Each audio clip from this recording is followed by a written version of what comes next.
Hello, and welcome to the World Cancer Day live panel discussion on cancer and aging. I'm Susanna Deveceri. I'm the Global Oncology Medical Head at Sanofi. And we are preparing a very interesting session for you today. So why will we need to talk about cancer and aging? And why we are talking now when there is a new initiative, when Close the Cancer Gap starts, and it will last in the next 3 years. If you look at the world cancer population or overall world population, half of them don't have access to essential healthcare. And if we are looking elderly people and with cancer, it's even a bigger issue. If you look at the next 20 years, people being older than 60 years will double. And if you look at the cancer cases, where 37% happens already in the elderly population, in the next 20, 30 years, it's going to double as well. So this is a very important issue that we want to address today. And we want to also discuss what we can all do to close the cancer gap. So I'm very glad to have two brilliant panelists with me today, Dr. Niccolo Battisti and Dr. Rania Azmi. So Dr. Niccolo Matteo Luca Battisti is a medical oncologist working in the breast unit of the Royal Marsden NHS Foundation Trust in London, UK. He spent the last year of his specialist training working with Dr. Martin Exerman at the Senior Adult Oncology Program at the Moffitt Center of Tampa in Florida. Dr. Battisti's main areas of investigations are comorbidities, comprehensive geriatric assessment, quality of life, and prediction of treatment toxicity in older patients with cancer. And this is our pleasure to have Dr. Rania Azmi as well, who leads the FADIA Survive and Thrive Association in Kuwait that supports cancer awareness and is an advocating curing cancer. As a patient advocate for over 10 years, she actively participates in various international cancer conferences, advocates for patient perspective based on research, real-world cases, and publishes researches abstracts publication. So welcome, both of you. We are very glad to have you both. So I would like to start the discussion asking you both awareness on the importance of addressing the needs of all the individuals with cancer at global level. I am the president-elect of SIOG, the International Society of Geriatric Oncology, which is a leading organization in this field. And within SIOG, we are addressing and tackling a number of gaps in this specific field. And you can essentially summarize them in three main aspects. One is clinical practice. Unfortunately, there is still a very big need in terms of improving the care of all the patients with cancer at global level, because they need more complex and more multidisciplinary input from a number of professions, including not only obviously doctors and nurses, but also a number of other professionals. I'm thinking about allied care professionals, but also pharmacists, really to meet their complex needs. Unfortunately, at the moment, especially in certain parts of the world, there are still a few geriatric oncology, as we call them, clinics, units, programs that are able to really provide comprehensive care to these patients. And this is what we are trying to advocate for within our society. The second aspect is education. The cancer workforce is not always that prepared to meet the complex needs of all the patients with cancer. And that's because, for example, myself as a medical oncologist, I had to proactively seek training in geriatrics and how to apply these principles into my daily practice. So again, within SIOG, we're trying to advocate for the inclusion of these principles in specialist training for a number of professions, including also obviously nurses and allied health. And third, research.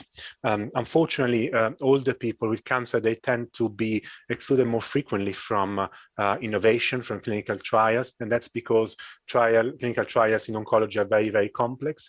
Historically, they had exclusion criteria mandating the inclusion of people maybe below the age of 65. Now that's no longer longer the case, but they are still excluding many different older patients on the basis of other criteria. So there are substantial gaps also on the evidence of what should be the best management of cancer in the older age group. And bearing in mind that these represent most of the individuals with cancer, I think this is a very urgent need to address at global level.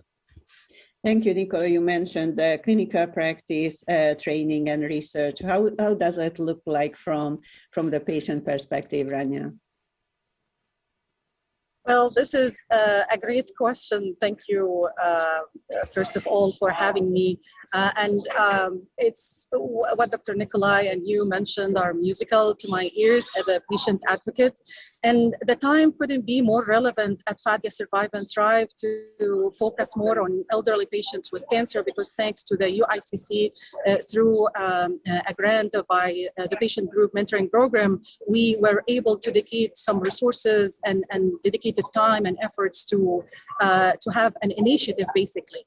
And we came up with 9 main pillars for this initiative for any meaningful discussion about elderly patients with cancer.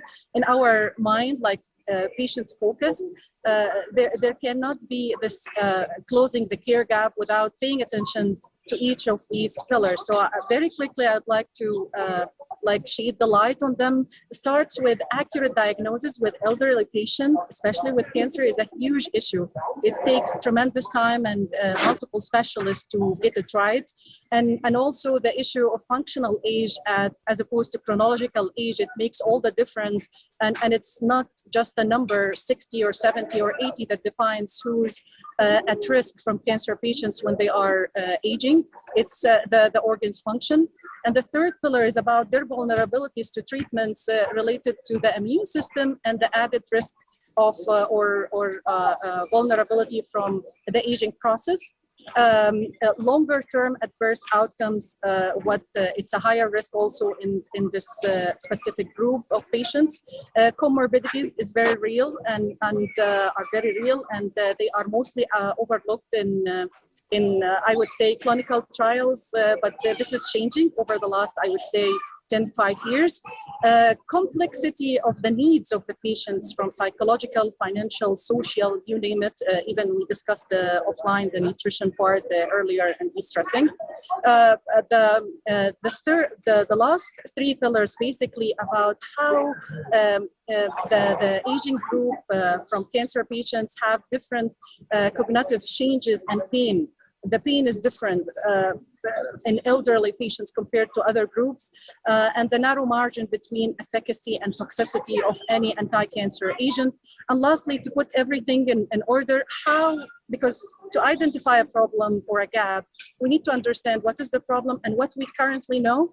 So how basically we translate all the knowledge in cancer control, whether it is prevention, early detection, diagnosis, treatment, and even palliative care, how we translate all of this into actions on behalf of elderly patients with cancer, how this it can be translated into better quality of life in reality. And in Fadia Survive and Thrive last year, or a year and a half, we focused on critically ill patients and the importance of preventing infection and sepsis, because these complications can take lives faster than the cancer itself. And we identified some areas, gray areas, where side effects can be confused for symptoms for sepsis, for example. So these are huge issues, and I don't like to go past the time, but I'll just stop here for now. Thank you. And you mentioned, I think, 3 very important things that it's exactly in Nicola's specialty, like the toxicity of the treatment, the comorbidities, and biological age compared to chronological age, among just many of those. Nicola, is it a real thing that there is a difference between the biological age? How much we know about this, and how much does it impact patients' treatment? Thank you, Susanna. This is a daily challenge for clinicians like me. When you work in clinical practice, you really get the sense that when you see patients, older people in the clinic, they're an incredibly diverse group of individuals. You cannot simply generalize that all the individuals are unfit or fit. As we age, obviously we live in many different places of the world. We have different level of access to healthcare. We have different lifestyle and so on. So we become increasingly diverse. And in the older age group, this really produces a big variation in what we call, from a clinical point of view, fitness. So there are patients that actually you can offer the same treatment that we would offer to younger individuals with no major safety concerns, whereas there are a number of patients who actually do need more personalized management in order to minimize, obviously, the risk of side effects or complications of anti-cancer treatment, but also allow them to benefit from those anti-cancer treatments. As we mentioned, obviously, these complex needs are not simply a matter of comorbidities, but also functional status, nutritional status, polypharmacy, social support, psychological needs, quality of life versus quantity of life concerns, impacts on impacts of anti-cancer treatments on functional status, for example, independence, which is very important in this age group. So there are extensive data showing that actually older people have, in general, a high risk of complication anti-cancer treatments, but when it comes to the field of geriatric oncology, you really need to understand what are the individual patient circumstances, and really do not make assumptions also on what matters or not to each individual patient. And obviously this is a very common problem because, as I mentioned, for example, here in the UK, by 2043, we are expecting 24% of the general population to be age over 65. In the States, according to some registry data, 73% of cancer survivors will be aged over 65 by 2040. So this is a massive aspect of the routine clinical practice of clinicians like me, and that's why, again, within SIOG we are so committed to really improve those three aspects, because it's something that we would have to deal with increasingly in the near future. You mentioned quality of life, and it is broadly used and a hot topic even in the medical community. But what does it mean for patients, Rania? What is your and the patient community perspective on quality of life?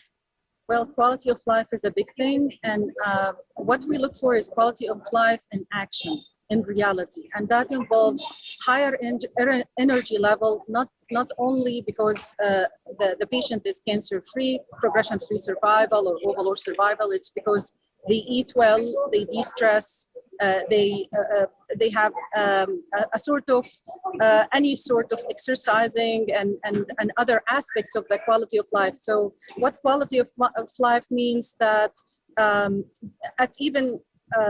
for the older patients going, we don't assume that that's okay if they are immorbid or they have a lack of mobility. This is acceptable casualty with aging or with cancer. Oh, I cannot sleep, I have this insomnia. It's acceptable with the treatment you're taking. Or I have a lack of appetite, or et cetera, all these side effects, they are not okay. I recognize that the main monster is the cancer itself, but the others can be very annoying, and they can take life equally, like something like sepsis and other issues related to maintaining and engaging quality of life. Even the psychological part and the cognitive changes for elderly patients with cancer is mostly overlooked, like the symptom called chemo brain is in many countries, and I would say in the Middle East, maybe the lion's share, in being overlooked, and it can create some tension even with the caregivers or family members for reasons outside the control of the patient. So if they are not flagged and there's awareness put forward for them, there's no way that we can improve that aspect of quality of life. How the patients feel about themselves and the others, and how they maintain their life. They were decent, lovely people before the cancer and before aging, and they deserve full respect and do what it takes to make their life a little bit easier or improve their quality of life. And that cannot be happen without integration of different disciplines. It's really beyond oncology as we know it. It has to be multidisciplinary. Yeah, and I'm glad you mentioned, and the other thing that really needs to happen to achieve this is to hear patient voice and inclusion of patient decision in treatment. So when we talk about patient, what does it mean for SIOP? What does it mean for clinical oncologists, Nicola? Thank you, Susanna. I think it's absolutely crucial to include patients in what we like to call shared decision making. So we need to ask them really what matters to them to understand how we can best direct cancer care. As we mentioned, sometimes for all the patients, it's not simply just about quantity of life, but it's really more about quality of life. It's more about impacts on function and so on. There was some beautiful data presented at the American Society of Clinical Oncology meeting a couple of years ago now, that actually showed that if you aim for what we've been saying, an integrated oncogeriatric approach, so involving also a number of additional professions in the care of these patients, and really based on what is important to them, you can actually make the treatments for breast cancer, for cancer in general, safer. You can improve quality of life. You can reduce admissions and so on. So really capturing the patient needs and addressing them, it's incredibly helpful. I mean, I assume that most of my colleagues would be very happy to give patients a treatment which is 26% safer compared with the previous standard of care. Well, this is what, for example, what we call comprehensive geriatric assessment does, and that's again focused on patients. So within SIOP, we obviously have a number of patient representatives as well. There is a research group which is called Cancer and Aging Research Group that has been driving lots of the clinical trials that I mentioned, and they have a wonderful patient advisory group as well. Within my hospital, we are now setting up a specific geriatric oncology service. We're getting also ongoing input from patients and care, and this is because it's what counts the most. It's all about patients, so we need to get their ongoing input on all these aspects. Thank you. As we have 2 minutes left, I have a very quick question for both of you, starting with Rania and Nicolo.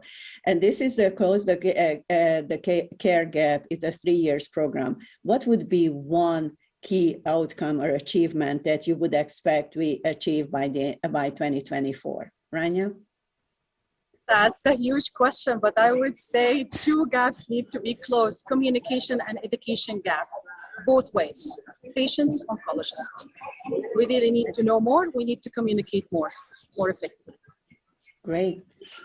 From my point of view, Susanna, thank you. When I see challenges, I see opportunities. So I would say I fully agree with Rania. Education, training in geriatrics for cancer workforce, and fostering the implementation of geriatric oncology principles in routine care for older people with cancer. Thank you so very much, Rania, Azmi, Nicolo, Battisti, being with us today and discussing even just the surface of cancer and aging, and opening up the discussion how we can close the cancer gap together, including clinicians, including patients and patient advocates, and we will add everything else from the industry what we can as well. Thank you again, and have a very good day, all of you. Thank you too. Thank you.